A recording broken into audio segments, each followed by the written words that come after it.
Welcome to the Jeff Knows Inc. Entrepreneurial Show with your host, Jeff Lopes.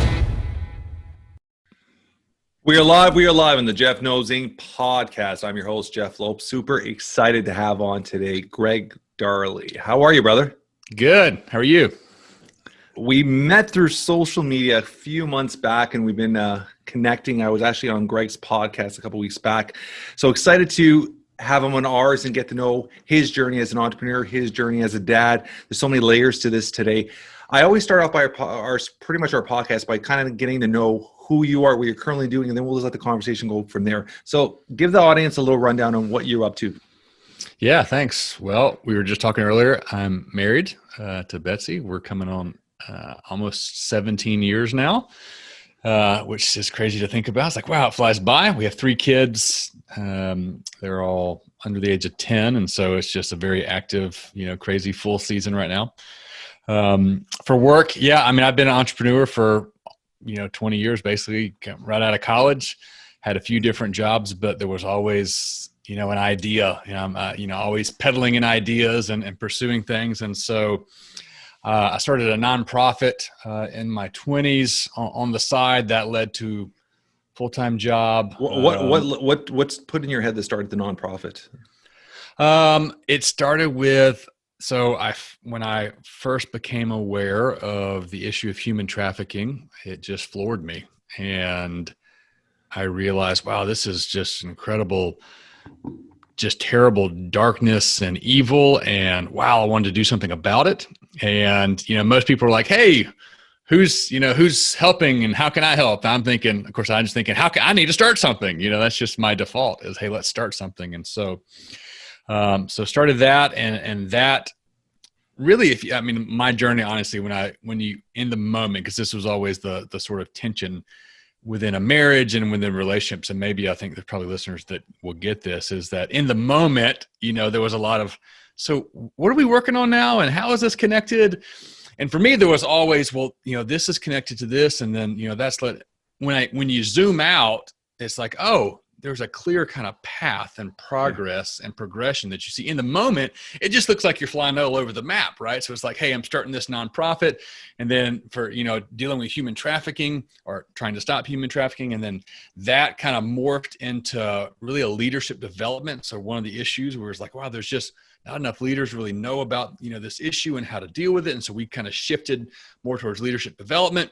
And then that opened up, relationships that led to another thing. And then I ended up getting a job in Washington, D.C. for the largest anti-trafficking slavery organization in the planet. So I was a director for them for 5 years. And then that opened.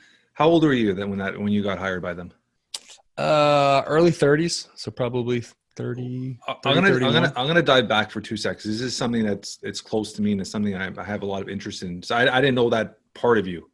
So, and I think it's a topic. That's why I love these conversations, because sometimes little things pop up and the conversation goes elsewhere. But was there a moment, what triggered you to get into that? Like what made you aware of the human trafficking? Like and how old were you when you first really clicked into that? Because this is something, to be honest, you always heard of abductions, you always heard of stuff like that. But it's been, to me, myself, the last 3 or 4 years. My best man at my wedding, he runs a crime unit. He's a detective in Toronto, Canada, and he's the sergeant for the crime unit. And it's crazy, even somewhere in Toronto, Canada, where it's the amount of gangs that are doing human trafficking right now, and they're not your typical gangs anymore. They're I don't know how it is there, but the gangs here are. You got Latinos, you got Orientals, you got Europeans, you got Black. They're all mixed together. There's one gang, and they're very internet based. Mm. So a lot of this, he brings me a lot of attention to is very internet based. How this is happening, and having a 14-year-old daughter, things like this, you have to be very alert of these kind of things, right? So let's dive in. Was there one moment, or what clicked in your head to bring more of an understanding or a light to that topic? Because it's such an important topic. Yeah, I think I heard a sermon at church. Someone kind of mentioned it, and then I started reading some books. My joke is I called up my friend Google and tell me everything you can find. And, that just, I chase ideas. And so it's like, man, I want to know about that. And then that, read a book, and then, meet a friend that was, was doing some stuff, and then, to help. And then, just one thing led to another. And, all of a sudden you find yourself in conversations, and then, it comes up, and you're, reading more about it, learning more about it, trying to figure out, hey, who the organization is doing something about it, which ironically, one of the first organizations I, discovered was the International Justice Mission. Right. And so, that's who I ended up working for. Right. Yeah. So that largest anti-slavery organization in the world, Gary, incredible leader, founded it. He was the lead investigator for the Rwandan genocide in '94. The UN tapped him. He was working for the State Department and said, hey, go investigate this genocide. And he comes home and was like, wow, there is no one out there trying to protect the poor legally from violence. And so he started this idea of, hey, what if we could put together lawyers and investigators to help protect the poor? And so I read about them, and I was like, wow, this is amazing. And they're, rescuing, families from slavery and rescuing girls from brothels, and was like, wow, that'd be unbelievable to, potentially work for them. And so again, I'm starting my little small nonprofit. Then we kind of shift in like, wow, if we could really train more leaders, not just about that, but just help young leaders get better as leaders. So we did that. So then fast forward. So, I was involved with college and campus ministry when I was in university. And so fast forward 8-9 years, and International Justice Mission has an opening for someone to lead their college mobilization team, for like basically oversee all the engagement with university students in the U.S. And they needed someone that could start some new initiatives. So they needed an entrepreneur. They needed someone that cared about leadership development and knew how to develop leaders, because they had a lot of young student leaders on these campuses. They had about 150 universities that were engaged, but they needed leadership training. And they needed someone obviously that cared about injustice and being a part of that. And so again, when I'm in my early 20s, I'm like, oh, God, I care about this topic. And it's like, wow, I really care. What do I do? And I just always tell people, hey, just take the next step. Like, we want to hit a home run every time, right? We want to have the best idea. We want to have the $1 million business, all those things. But sometimes it's just, you got to take the next step, right? And so that's what I was doing in my 20s. And then when I submitted, this, basically filled out this application for this job, and I had some friends at that point that worked there. And so I kind of knew, hey, what they were looking for. But the reality is there weren't many people that had all the steps along the path to actually do that job, And of course, in my 20s, I wasn't thinking, oh God, if I do this and then that, and then that, then that will equip me to be able to have this thing in the future. I wasn't thinking that. I was just thinking, hey, here's a problem. I want to be a part of the solution. And then again, it kind of looks like you're bouncing all over the place, but then you zoom out and you look at it and you're like, wow, there was actually a pretty straight line of how those things worked out. So I did that. So worked there for a number of years and continued just to connect with different leaders of organizations, ministries, and my heart for leadership development just continued to grow. And so then a few years ago, this is where kind of the personal and the professional collided. I was doing some high-end consulting with some leaders at this point, and I started noticing like, wow, leaders are really busy, and most of them are unhealthy. And then what was colliding at the same moment was I looked in the mirror one day and I had a couple of thoughts. One was, wow, who ate Greg? I don't recognize this guy. And then, the other thought was, I don't really like kind of what I see, and not just physically. There's a whole, we can go down this trail if you want to, but there was just a lot there of like, wow, I don't really like this. I'm not really satisfied, with kind of who I am and what I'm kind of producing, if you will, from an energy standpoint. And as I'm working with these leaders, I'm seeing just a lot of similarities, and I'm thinking, man, I don't want to end up like I see some of these people. I don't want that to be my journey. I don't want that to be my destination. So my journey drastically changed about 4.5 years ago. I was like, I need to get healthy. If I'm going to be a good, a great husband, a great dad, a great leader and entrepreneur and business, leader, man, I got to be healthy. I don't want to be that guy that, wakes up in his 40s or 50s is like, yeah, I'm done. I just, can't do it. Don't feel like it. I was like, how old are you right now? 40. 40. Yeah. Yeah. And so, so that really, again, it's, I look at pictures, time hop pictures and stuff pop up, and I look at that. I'm like, oh my gosh, like I was a completely different person years ago. And so now, you kind of take all of those things over really 20 years. And so my focus right now is helping leaders get healthy so that they have the energy to do all that they're called to do, not just in business, but in life. So family, personally, and then, business. So we're going to get into all that with the fitness aspect and stuff like that. I just want to finish off with one more thing with the other topic. Was there one story that's clicked that you could remember that clicked in your head when you worked in that company that just this clicked in your head? It was like, wow, like this stuff is real, like the human trafficking and all this stuff. There's just one or two stories that click in your head. I think it'd be great for the audience, because I think this is a topic that a lot of people still shy away from because they don't understand the reality of it. So I would love to hear if there's one or two stories that clicked in your head that you remember very vaguely or even very prominently in your mind that really changed how you looked at all that. Yeah, well, when I was on staff there at IGM, we heard stories daily, weekly. We actually gathered together every day at 11. The whole organization stops work and comes together for 11, what we call 11 o'clock prayer, and just to pray for work in the field. At that point, I think there were 14 field offices around the world. Yeah.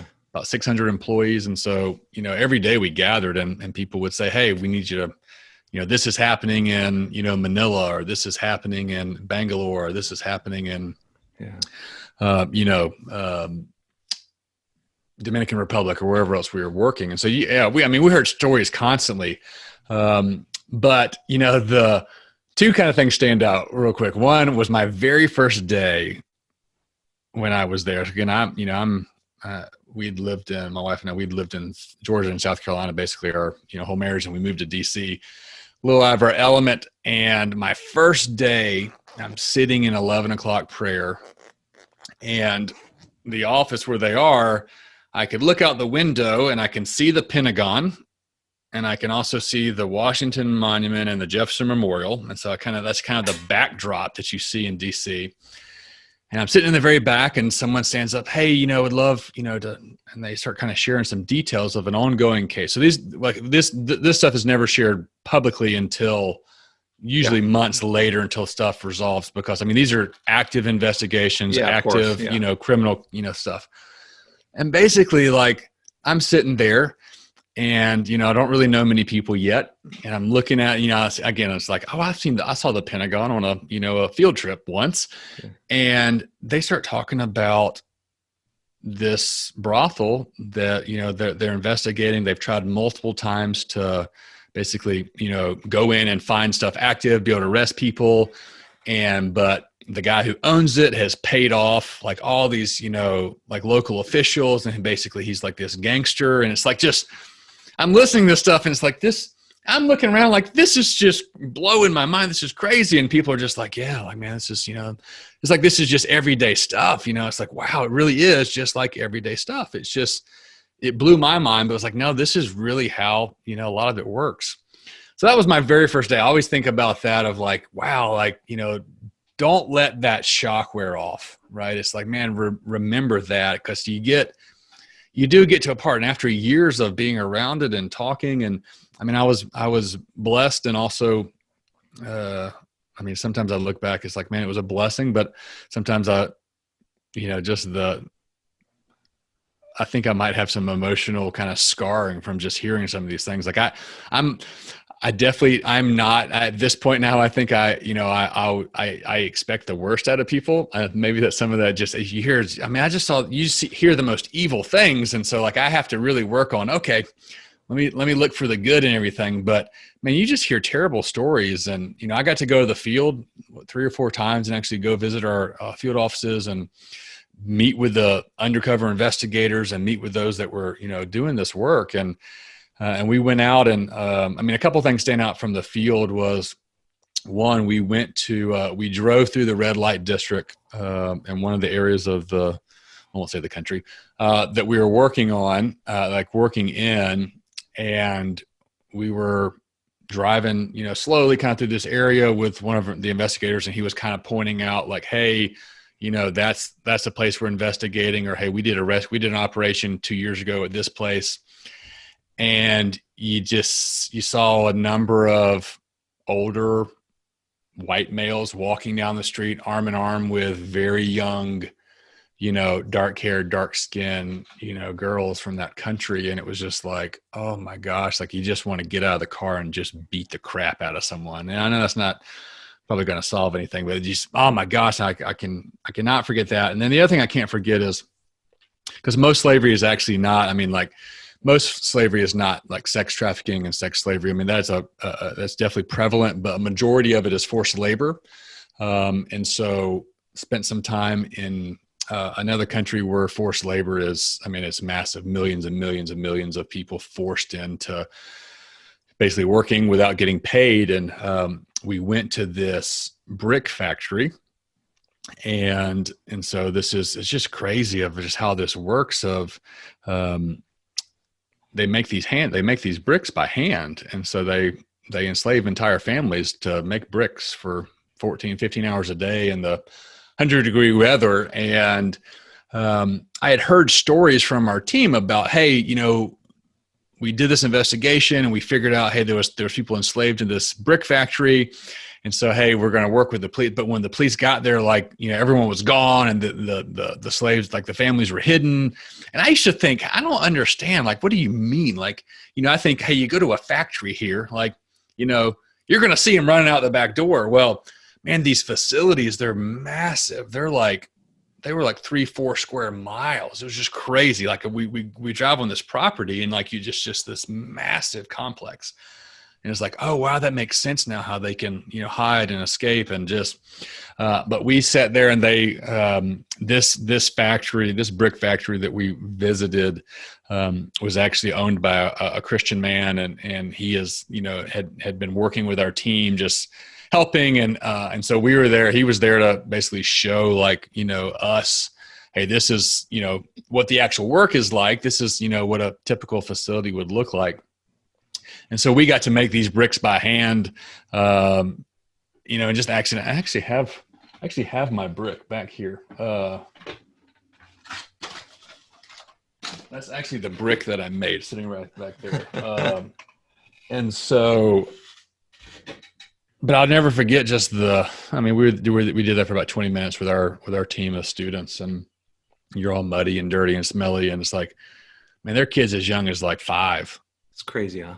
That are doing that for 15, 16 hours a day. And and so, very, very humbling to be able to be a part of that mission for a number of years and, be a part of sharing just the incredible work that IJM did and still does. And so that was a kind of a crazy season for me. Would you ever get back into that field at all? So, we'll continue to support, the work and those that are doing that, love it. But again, your mission, you have a new purpose. Well, I feel like my story has been one that has evolved, and I think that for a lot of entrepreneurs and a lot of, especially when I was in my 20s, it was a lot of, hey, I knew the types of things I wanted to be doing. I loved teaching. I loved, speaking. I loved creating content and writing and those things, but it wasn't so refined. It was just kind of broader things. Yeah. And so for me, it's been a progression of, the idea of kind of finding your voice. It took almost 20 years, to where those things line up. And now, that's crystallized, the way that we would continue to support something would be, financially, but then helping, again, we talk a lot of, again, my focus is helping leaders get healthy. That's very stressful work. Actually, on my podcast, I interviewed one of the C-level leaders at the A21 campaign, which is another really large anti-trafficking organization, and just talking about, the stress of being around pain and suffering for so long, like how does your team deal with that? Really fascinating, kind of conversation around that. Whereas, leadership, leading things is stressful. So it's like, how do we deal with that? But then you add on the emotional, kind of next layer of that type of work, and it just amplifies it. But the principles of how you deal with that are the same, but when it's amplified, like, wow, you've got to be very, intentional about, getting healthy to be able to work in that field, long enough to see the impact you want to see. Yeah. And there's the 3 pillars too, right? This is your physically, mentally, and your spiritually. You have to be at each level at a certain degree that you could be able to control your emotions, right? And like anything, eating comes emotionally. There's other factors that come with it. So give me a regular day for your health. So here we go. Done. Yeah. So 2 things. One, my day always starts the night before. Yeah. And so I tell people, man, you're planning to have a great day. You want to plan a great week at work.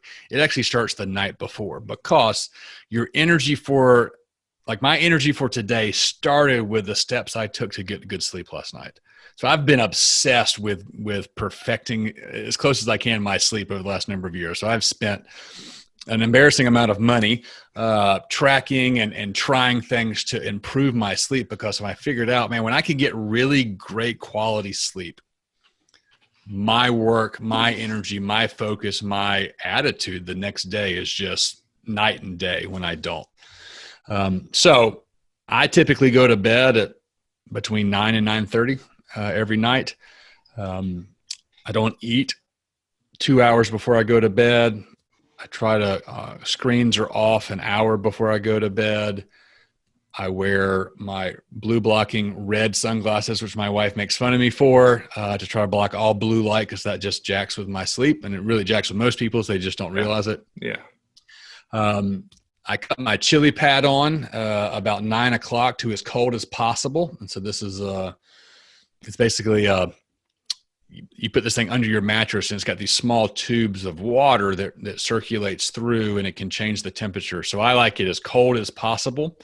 So I cut that on about 9. It cools the bed down. Get in bed about 9:30. I'm typically reading a fiction book at night on my Kindle. So that way I can cut the light off and, have it on kind of low mode and read. Then I put my mouth tape on, which is another weird thing I do. So I tape my mouth shut at night, put my eye mask on, because I cannot convince my wife that blackout curtains are stylish. And so she wants it pretty in the bedroom. I want it dark. We can't do that. So I just wear an eye mask. And usually by 9:45, I am out. Wake up typically between 5 and 5:30. I know you want to come back to mouth tape. Most people do. No. No. There's a few things. You say so. You call it? I never even heard of that. What do you call a chili? So the name of the company is Chili Pad. So okay. CHI. Oh, chili. Okay. Yeah. Chili pad. Not like you eat, but like yes. cold. I was like, whoa, okay. And once you get that temperature, do you sleep on that all night, or you remove it before you go to bed? Oh no, so it stays under the sheet, so it's on full time. What I love about it too is on their app you can actually change temperature. So your body actually changes temperature when you're sleeping. So one of the reasons you shouldn't exercise late at night and you shouldn't eat late at night is because it messes with your internal temperature. Yeah, body temperature. Yeah. Your body temperature needs to drop for you to fall asleep. That's why it's harder. Like you ever been on vacation somewhere where they don't have air, or somewhere, the AC breaks. We're up in Canada, so you don't know if you ever have hot weather up there, but down here it gets hot. I mean, it's already hot. We get hot weather here. Yeah, when the snow melts in August, but so you want your body temperature to drop. And so that helps do that, right? So that basically it's one hack that helps your body trigger to say, oh, it's actually time for me to sleep. But what's great too is that one of the ways that your body wakes up is that at a certain time, typically is early morning, your body will start releasing cortisol, which then stops your body from releasing melatonin. So your body basically switches, hey, it's time to start waking up, and your body temperature will increase. Well, with a chili pad, what's cool is I go in and so at 5 a.m., it'll start raising the temperature. And so the temperature where I'm sleeping starts raising, and that helps my body temperature increase, which naturally wakes me up. And so you don't get jarred awake by a loud alarm. Your body starts naturally waking up and you feel more refreshed that way. So quick question. When I sleep, because I'm learning something here too, which is good. When I sleep, and I focus on that, it's a big component of who I am as well. So when I sleep, I wake up quite a bit. Wake up, flip, turn sides, boom, wake up, turn sides. I probably do that about 4 or 5 times a night. When you're sleeping, do you wake up at all? Or is it boom, we're good, wake up in the morning? Sometimes I'll wake up and pee. That's that personal. If you cannot drink, again, an hour or so before you go to bed, that will help. My problem is I take a lot of different supplement stacks. Me too. Throughout the week. I have different kind of rhythms of that. And so I've yet to figure out how to take those supplements without drinking. And so it's one of those where I've just kind of come to the realization that, hey, I'm just going to have to probably wake up in the middle of the night at least once. But I typically can fall back to sleep pretty easily. Sometimes I can't. I got a lot of sinus issues too. And so I'll wake up sometimes completely clogged, and I have some breathing stuff that I'll do to help kind of clear that out. But sleeping, nose breathing, again, that's why the whole mouth tape thing is important. Breathing through your nose, not through your mouth, will drastically help you sleep deeper, and wake up less. And so I would encourage you, it is weird and your wife will make fun of you. I promise. You don't have to do pictures. Or just wait till the light goes off at night and she won't know. And the key is this with mouth tape is when I started it, I was going. Do you not feel like you're suffocating when you first do it? So, let me get to it. So the first couple times I did it, I was going this way, like I'm being abducted, duct tape all across the mouth, full across. Well, I woke up multiple times like, oh crap, in the middle of the night, like nightmare. I was like, okay, this is not. So then I was like, well, wait a minute. Why can't I just go this way, up and down? And so so I started going up and down, and I was like, oh, that's a little better. And so probably the first week and a half that I started going up and down with the tape, sometimes I would still kind of breathe through my mouth just for the mental aspect of it. It was mental. There was nothing physically I couldn't breathe, but there was the mental aspect. And so now I've got it where I actually split the tape. So I use basically medical tape, get really thin medical tape. So I keep it next to my bed. I tear off a little piece and I actually split it in half now. So it looks like a little tape dispenser, right? And I just put a little strip. What it does is, so what happens is when you fall asleep, the muscles in your jaw and your mouth, they relax. And so what happens is that your tongue then relaxes, falls back kind of in your throat. And that's why most people snore. And that's where sleep apnea comes, is because they get so relaxed, then their body has to jolt them awake so that they can clear their airways to breathe. Well, by keeping your mouth shut, it forces you to breathe through your nose, and your tongue doesn't roll back like that. Right. And so the only time I snore is if I'm like crazy congested.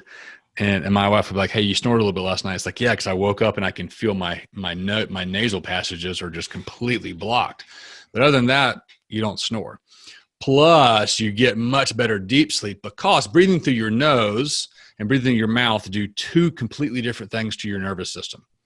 Right? So breathing through your mouth, it's the same thing with exercise, is that when you breathe through your mouth, you're actually letting a whole lot of oxygen, but you're also letting a whole lot more carbon dioxide leave.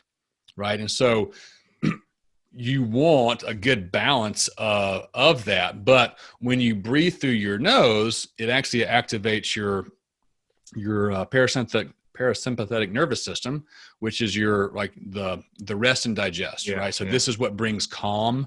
This is what activates, your ability to focus. It lowers your heart rate. When you breathe through your mouth, your body thinks, I mean, it's an ancient, I mean, this is like ancestral, kind of DNA. It's, oh crap, I'm trying to go hunt, out of the cave and a mountain lion's coming. And so you start breathing through your mouth really heavy. That activates adrenaline, that activates cortisol, that shuts down, kind of slows down other parts of, your processes in your body so that you can focus on staying alive, right? That's the only thing your body's trying to do at that point. Well, constantly breathing through your mouth basically activates that system on a consistent basis, which cortisol stays higher, means your insulin levels stay higher. You're more likely to have spikes and jumps and, blood sugar spikes, which are going to have energy highs, energy lows, crashes, those things. Again, you're basically, inflammation stays higher. Again, all that comes back to the simple practice of 98% of your day, you should be breathing through your nose. When you do that, that impacts, again, your energy, your focus, but especially at sleep, huge deal for sleep. So a little mouth tape. I promise you, try it. You'll wake up give it a week. I'm a heavy dreamer. So I'm going to wake up feeling like somebody's just abducted me. I'm going to be like kicking and screaming. That's it's pretty, what time do you get up every morning? You said 5? So most of the time between 5 or 6. If I'm traveling, it's a little different. Kind of depends.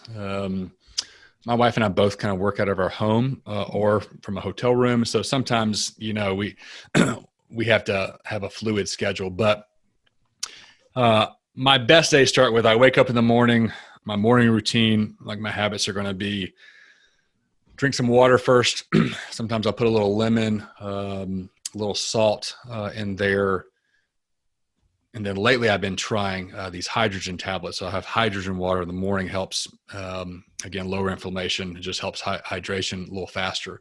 So do that. In my basement, I've built out over the last number of years a pretty nice little home gym. So I go down there. I'll do 10, 15 minutes of mindfulness, meditation. I've got a daily kind of visualization / kind of prayer that I read through. So it's kind of some goals, really kind of a preferred future, and then a little prayer that I pray. And then I do my workout. And so usually 4 to 5 times a week I'm lifting somehow. And then I've got a rower and a bike, and I'll do some cardio usually to kind of finish up. Run upstairs, wake the kids up, get them going for school. I want to be there for breakfast with them. So I mean, like this morning, I cooked them French toast. So I was cooking while they were chatting, kind of getting their stuff together. Once I knew they were done eating, jumped in the shower, took them to school, came back home by 7:45. And then I try to do my writing in the morning before like meetings and stuff. So I typically try to schedule, any type of meeting, podcast. If I'm interviewing someone or being interviewed, I try to do that in the afternoons if at all possible. But, sometimes it's like, hey, 10 a.m. All right, well, if that's the only times at work, okay, we'll do it. So I try to get, my deep work done in the morning before lunchtime. I typically don't eat lunch. I typically am doing some type of intermittent fast. So, do that. Sometimes I'll have like a bulletproof coffee in the morning or a fatty coffee in the mornings, and then eat lunch. And then, from there, it just kind of depends on, what's at stake. But really that's, the first kind of 2.5 hours of my day is really like, for my health, my mental health, my emotional health, my relational health with my family, my physical health, working out, and then my, relationship to everyone else. That's when I shower. And then try to get my focused work done. And then the afternoons, it's all over the place. If I'm on site with a client or if I'm, doing coaching calls, I typically do all that stuff in the afternoon. So with your current business, so you're doing the physical part as well. You're doing the personal training aspect as well with them. So you do in-house like training, stuff like that as well, or is it just more the coaching side of it? So I have I don't have a certification for, I don't have the like a exercise certification at this point. I looked into it. I've got some kind of foundational principles for, hey, here's the things that you should be doing on a consistent basis. Here are the workouts that I do, and I've created workout plans for people, but I'm not sitting there working out. Okay, you need to do 3.5 reps at 75% of your, max for this. I don't get into that level of detail. But the people you're working with, they're not pro athletes, or they're trying to move and trying to be healthy. So, getting into those you would never need. And be honest, most of these trainers, like I graduated college with the fitness leadership program, but most of these trainers, it's a weekend certification. So what you've probably learned over the years is probably so much more at a higher level to start with, to be honest, right? So certifications mean absolutely nothing. So that's the reality of it, right? So knowledge and proof of concept is so much more valuable than a piece of paper, right? Yeah. So the focus, the physical health. So there's 4 realms of health that we focus on. There's physical, mental, emotional, spiritual. And so within each of those, there's what we call energy dials. Because again, I'm focused on your overall energy. And so energy, how I define it is, do you have all that you need to do all that you're called to do?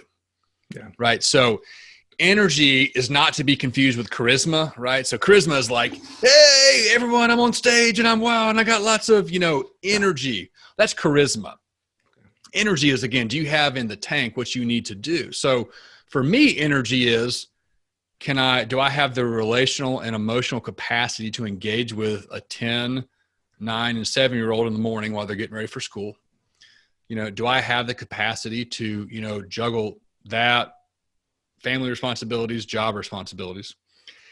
Do I have the focus to sit down and write? I'm currently writing the Stewardship of You book, right? Based upon kind of the principles of what we teach. I'm writing that book. So do I have the focus to work for, an hour to 2 to 3 hours a day, writing and researching, right? Do I have, the decision-making ability to problem solve when I'm coaching and, mentoring entrepreneurs that are high level, very successful, and they've got multiple kind of things going on in their world? Do I have the ability to then see all those moving pieces and help them, craft a plan that's going to help them, right? So for me, energy might be different for, like my wife's a photographer and an entrepreneur as well.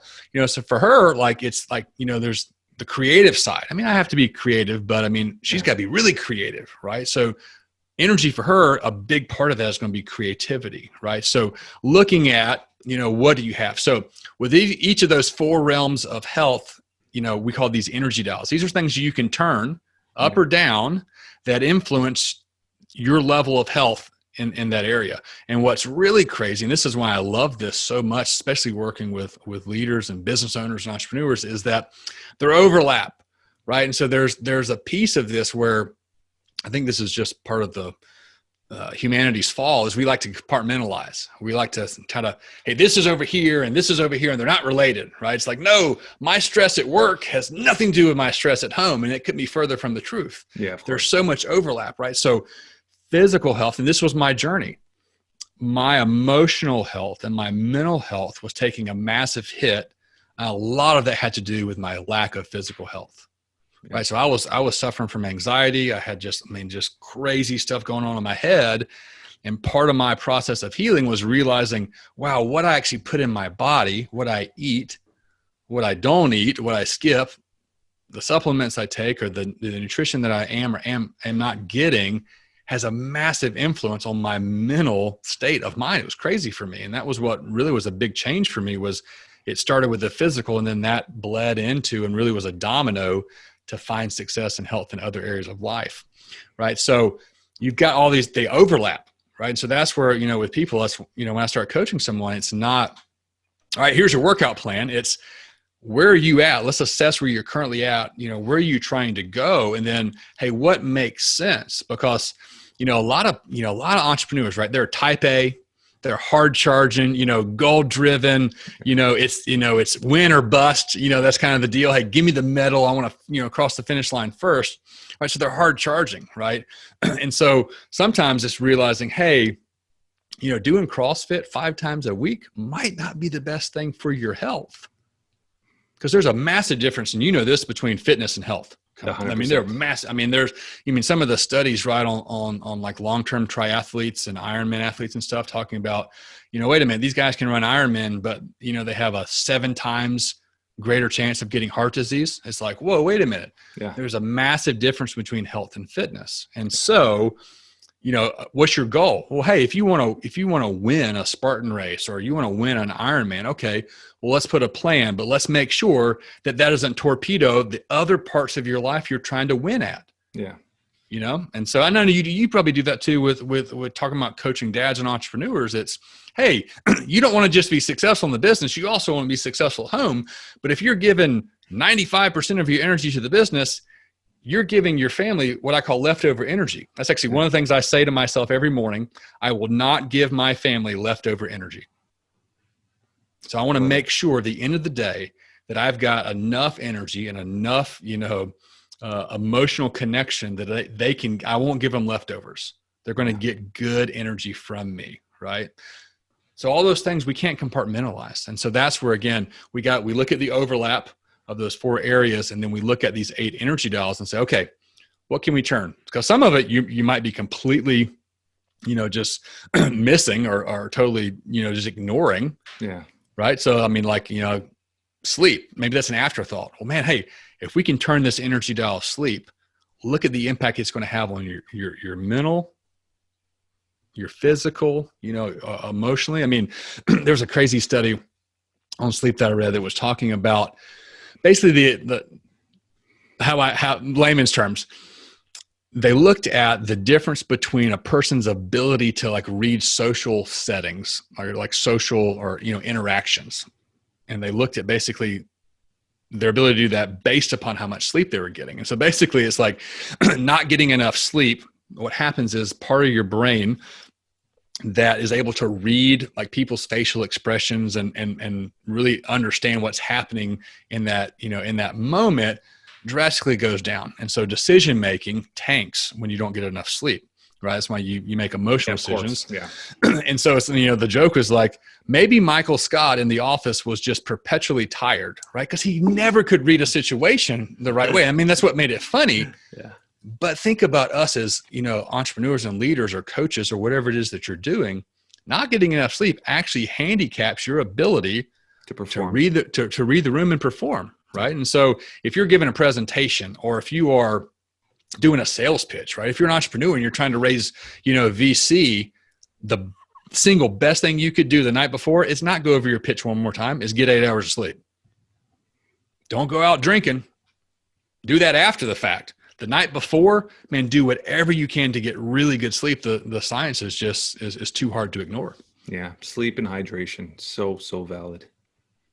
I had a gentleman on, and he's as a guest on our show, and he was God, my mind just slipped, my head just slipped, but he calls it I think it's called Japanese hydration. Have you heard of that before? Mm-mm. He wakes up in the morning, and the first thing he does, room temperature, and don't quote me, I might be wrong on these numbers, but I'm pretty certain this is what he said to me, was you take 1 ounce of water for every 10 pounds of body weight. And you drink it as fast as you can, and you don't drink, touch nothing for 45 minutes. And what that does is fully hydrates you, and then you're good to go for the rest of the day. And obviously you're just topping up throughout the rest of the day. And he's a high level jiu-jitsu guy. He does a lot of martial arts, but he's a very successful businessman. And he says before he started doing that, for example, when he would grapple and do his jiu-jitsu, he'd get off the mat and be dead thirsty. He goes, since he's been doing that, he gets off the mat, he's not as thirsty. So he says his hydration levels have changed drastically. And it's something I was just looking into, but I mean, that's a lot of water you're chugging down in the morning. Yeah. But I think hydration is another thing that I think is such a valid part of what you do. So with your clients, how many clients do you take on at once? It varies. And so, I do some group stuff. So I've got a group of entrepreneur restaurant owners that I'm working with. So I do, kind of group thing with them, and then I'll do one-on-one, and then I'll do like organization, assessments. And so come in and work with executive leadership team or HR department, talk about, hey, because it's not just about, the leader getting healthy. I mean, that's important. Yeah. It's a team. But one of the questions that I'm really posing to organizations now is, if you say that your people are your priority, right? How many times have we seen that that inspirational poster, our people are our priority? Is your culture of your organization set up so that that's true, right? So for example, one of the organizations I worked at years ago, I'll never forget, first week I was there, Friday night, get a text message from a VP saying, hey, could you work on this thing? Something, I forgot what they needed, but I got an email from a VP on a Friday night. And I'm thinking, okay, I feel kind of weird because I'm new here. So it's like, I feel like I need to respond, because it was text message. Hey, I sent you an email. Can you get back to me on that? And I'm thinking, well, gosh, I guess I kind of need to, right? That's a cultural issue, because what you're saying is your time with family, your rest and recovery, your time off so that you can be restored and renewed so that you can be great at your job on Monday. It's not as important as me getting this thing that probably could wait till Monday. That's a cultural thing, right? So I'm working with teams saying, hey, is your people's health, if it's not anywhere on the radar, then your people aren't your priority. Your team's not your priority. Would you classify that into core values for a business? I think it could be, for sure. Yeah. I agree with that. And so, little things like, okay, hey, we're going to do, it's not just us. So like, hey, we contact people the weekend. It's, hey, we're doing a brainstorming meeting, and you come in and there's donuts and M&Ms and Snickers and, peanuts and Cokes, to drink. Yeah. Okay. Well, again, we're just saying, hey, what you put in your body doesn't matter. Well, it does matter. It actually matters to performance. Like, there was a crazy study that I was reading about where, and this is US based, but I'm assuming it would be, across the board, is for every dollar spent on healthcare for like an employee, so like medical, for medicines and things like that, cost the organization $2.23 worth of basic performance and revenue. Yeah. So insurance claims, but also the big one is absenteeism. So this is the idea of, a lot of business owners will know what happens in March. Typically, the amount of revenue that's lost because of the NCAA basketball tournament, right? There's those like, hey, there's all this productivity is lost because everyone's watching the games or checking their brackets. That's basically happening year round. We can't put a finger on it because there's not a big event like a basketball tournament. Is that if your people are unhealthy, if they're, there's a whole list of gamut there, of what could cause that, they're not being as productive, so basically I feel like a lot of organizations, they have people show up that they're 70% there.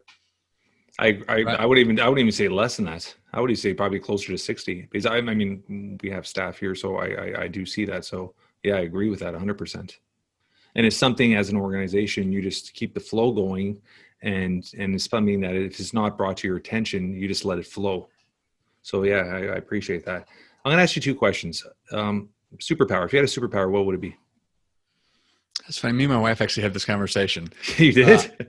We've had this before. And I always say that flying would be the coolest superpower. And she's like, no, healing people. And I'm like, that's not really a superpower. That's like Jesus. But, I guess so. I feel bad if I don't say that. But I've always said flying because, most of my life I've lived in big cities. You see behind me? It's like, got Superman back there. Oh, nice. Yeah, exactly. So it's like, because I've lived in busy cities where there's always traffic. And so it's like, if you could fly, I could hop over all of that. I could skip the Beltway and I could be there, whatever. I think that would just be really cool. If something were to happen to you today, in a few words, how would you want to be remembered or described by your loved ones?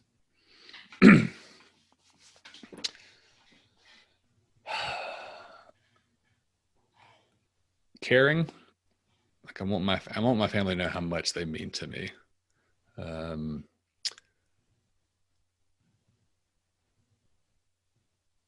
Joyful.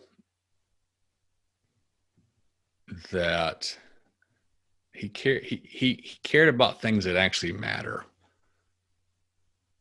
And I find myself thinking many times like, getting upset because, I didn't get a proposal, didn't get accepted, or, just these things. And it's like, man, at the end of the day, like, I just want to fight for things that really matter. It is crazy and I don't know if it's that number, magic number 40, as I'm 44. I realized in the last 2-3 years, and I think we talked about this in your podcast, where those things that would get to me and bother me, I'm letting them start slip away, and I'm not letting them attack me anymore. I'm not letting them control my thought process. I'll intake it. I'll stop it. I'll assess it. I'll intake it, realize it, and then I'll let it go.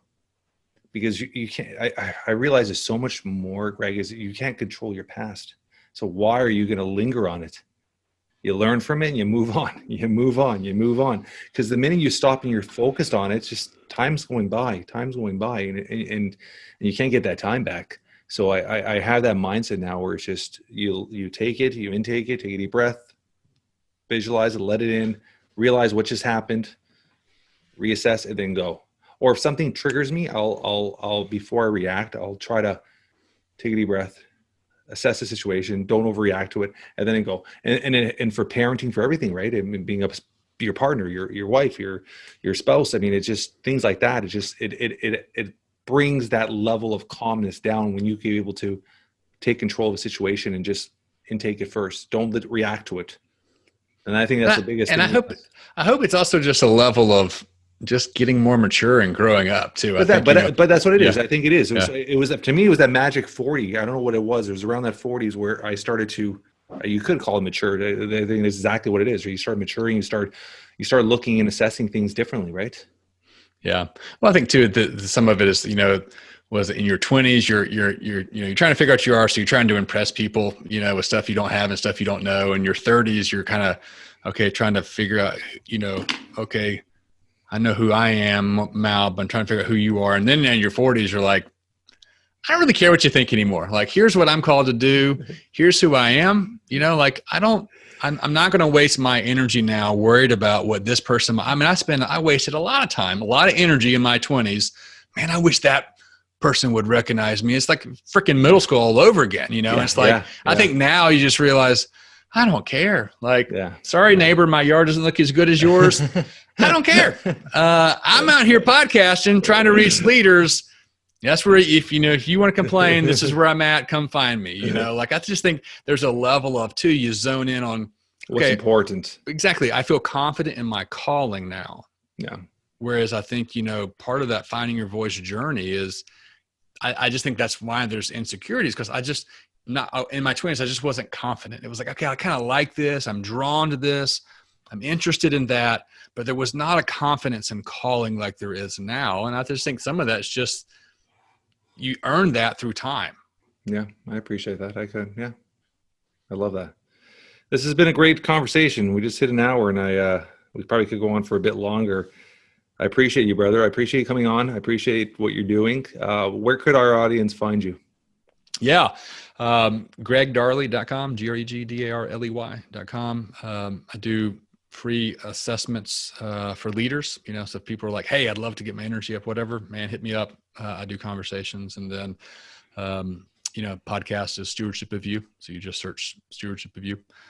It'll come up wherever. I think it's on 10 different whatever. Most people listen to it on Spotify or on Apple. It's kind of where there's a couple of random ones. You're like, oh, okay, 2% of the audience listens on this. I've never even heard of that, but that's just search that and you can find it. So, but hey, man, thanks. I love what you're doing. I love since we've been able to connect and on, again, not just building businesses, but building relationships and things that matter, like leading our families well. And so it's been awesome. Look forward to connecting and collaborating more again.